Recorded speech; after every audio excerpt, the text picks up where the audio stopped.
التعديلات الدستورية دي في منتهى السوء، ومش هتخدم بناء دولة حديثة مدنية، بالعكس هتؤدي الى تكوين دولة دينية اسلامية. فاحنا من دورنا وواجبنا ان احنا نطلع بكل قوة ونقول ايه؟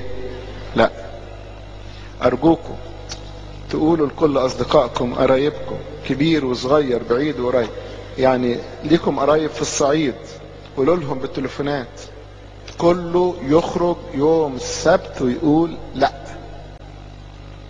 واخدين بالكم؟ احنا عددنا مش قليل، هيبقى قليل لو قاعدين في البيت. وانتوا عارفين من سن 18 اللي كمل 18 سنة في اول مارس من حقه يروح يدي صوته.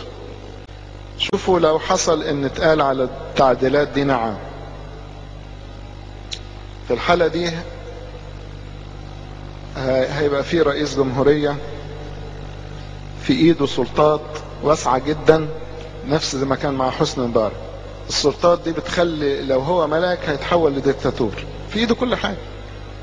ودي حاجة الثورة اللي قامت دي رفضها، يبقى احنا ما عملناش حاجة، استفدناش.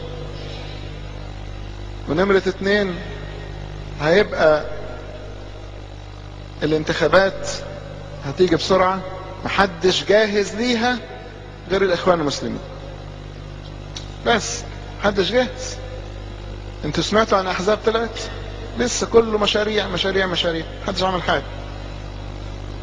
لو جه بقى الانتخابات اخوان المسلمين دخلوا مسكوا مجلس الشعب، الدنيا هتمشي بطريقتهم.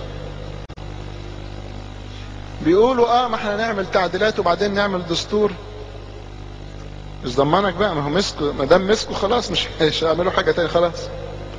فخلينا دلوقتي نقول لا وربنا يتدخل بطريقته.